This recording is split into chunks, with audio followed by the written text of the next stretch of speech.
សួស្តីបងប្អូនអរគ្នាវីដេអូនេះខ្ញុំនឹងប្រាប់បងប្អូនអរគ្នារបៀបធ្វើទង់ជាតិកម្ពុជាហើយយើងដាក់ជាមួយនឹងឈានឹងមកយើងខ្លាចជាឈាកម្ពុជាអញ្ចឹងណាតើធ្វើយ៉ាងម៉េចតោះមកមើលវីដេអូខ្ញុំទាំងអស់គ្នា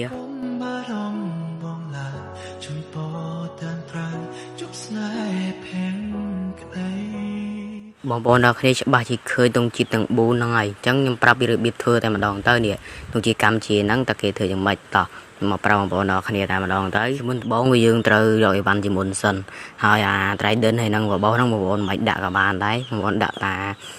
របស់តាមខ្ញុំមកខ្ញុំយក Trident ទុកលេងតែឥឡូវខ្ញុំមកបរិយាបងប្អូនរបៀបធ្វើទង់ជាតិកម្ពុជាបាទឥ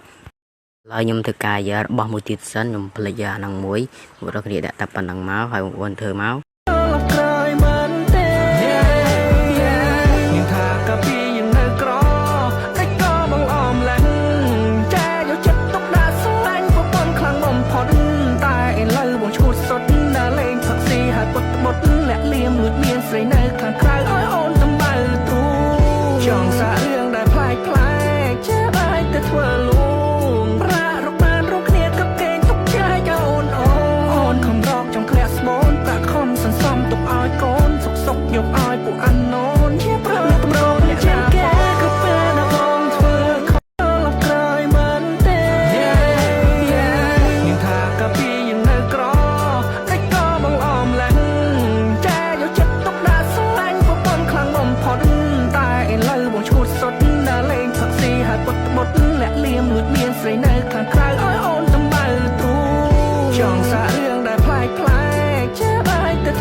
ឥឡូវនេះគឺយើងបានបង្កើតជាមួយនឹងឈៀលកម្ពុជាហើយ